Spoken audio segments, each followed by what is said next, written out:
Oh, hey. Today is Tuesday, January 26th.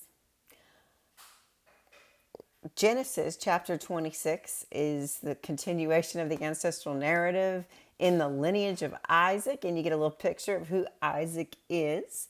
He has his own agency in this chapter. So, Isaac is a full grown man and is married to Rebekah.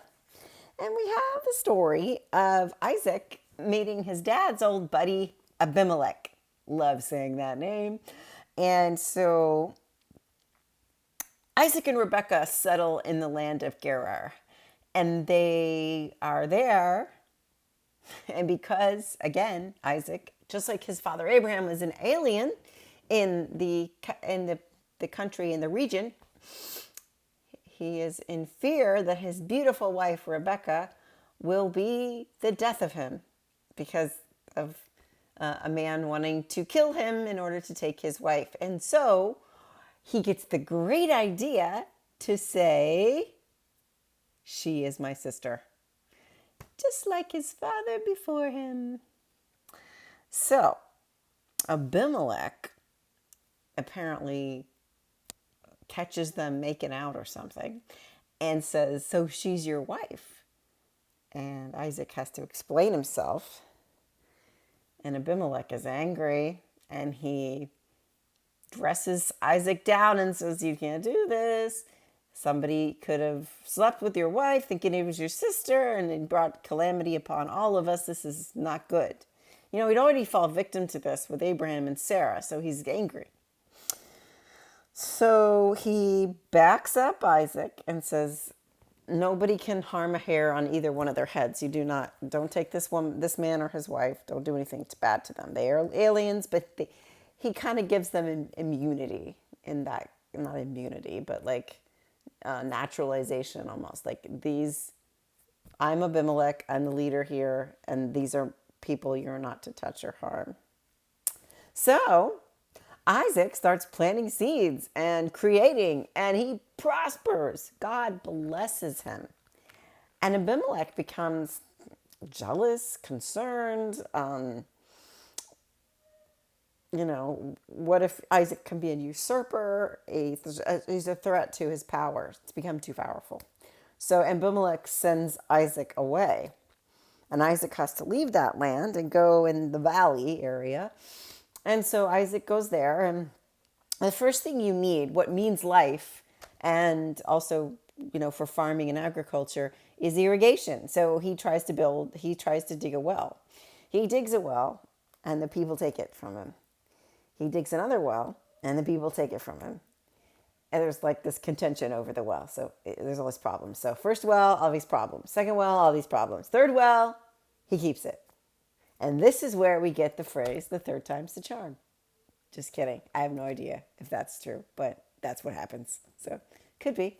And third time's the charm, he digs a well and he sets up his life in that space. God continues to bless him until Abimelek comes out to him to where he's fled and says, "Please, let me stick my hand on the underside of your upper thigh." I don't know, not upper thigh, upper leg on your thigh. Isn't that where you remember from the Abraham, when they made an oath with each other, he grabbed his hand on the, like basically his hamstring area of his leg. And that's what they describe in the book. So I was like, "Oh, I put my hand in your upper thigh." He wants to make an oath and a covenant with Isaac. Abimelek does, because he sees that Isaac is prospering, and he doesn't want Isaac to prosper so much that he comes and invades and takes over. And so he wants there to be an oath and an alliance between them. And so he does it. And then they build another well. The end. His workers come and tell him he's built another well. So there's another well. And from now on, that place will be called Beersheba. And that's how you get the name of the town, because of the well digging and all that stuff. And they're at peace now with Abimelek and Isaac, and they're all living there. So there's a two verses right at the end of the chapter, in which is related to us the tale, of Esau and his Hittite wives. Esau marries two Hittite women because he can have multiple wives, and they made life bitter for Isaac and Rebekah. I mean, I'm assuming that a savvy reader would know exactly what that is in reference to, but I have no idea what that means. So you look in the commentaries. That's what you do.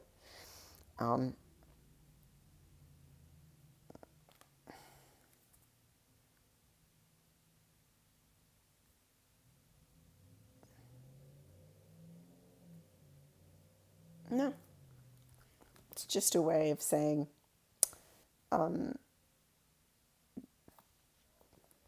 this is what happens. This is where the Edomites came from. Esau and the Hittite wives. So it's kind of tipping back to their lineage. It is a priestly voice, so it's the priestly voice saying, this is where the Edomites come from. It's kind of these people over here are this, and these people over here are that categorization of peoples, of tribes and peoples. Tribalism at its best, and that's the emphasis. That's the desire of the author there. But the next chapter's got this really good narrative that you might remember from Sunday school. So I will leave you with Esau and his Hittite wives made life bitter for Isaac and Rebekah. We're just going to have to imagine how. It's going to be, anybody has a, brothers, wives, in-laws, think, you can imagine. I'm sure you can come up with some scenarios. But the larger thing about this is this relationship with Abimelek, I think. He's come back and forth with and dealt with Abraham and Sarah in this situation. Isaac now is doing it. And it seems like he's like, oh, this guy Isaac, he's really with God. Abraham was too. What do I do? How do we mutually prosper? And Abimelek is a good businessman. He's got it figured out. Good politician, good businessman. He says, you know what? Isaac, it's better if you just go away. Isaac goes away, he prospers. You know what, Isaac? It's better if we just make an oath. I don't think Abimelek is ever going to leave these people alone. He just loves being in their lives. He just keeps turning up like a bad penny. But it's about relationships, I guess, It's about how you protect the people around you, your neighbors, and you look out for each other, and you look out for yourselves and your own interests, and it's a good story. But there is a part in here where Isaac has a dream, or maybe a vision. God visits him and says, do not be afraid. I am the God of your father Abraham. And I would imagine that in prayer, having a vision or a dream like that, you would feel very comforted. Not just by the idea that God says, do not be afraid, but that God says, I am the God of your father Abraham, whom I'm sure he was missing at the time, and Abraham having died already. But I like that phrase. Don't be afraid. I am the God of your father Abraham. Abraham loved Isaac and cared for him.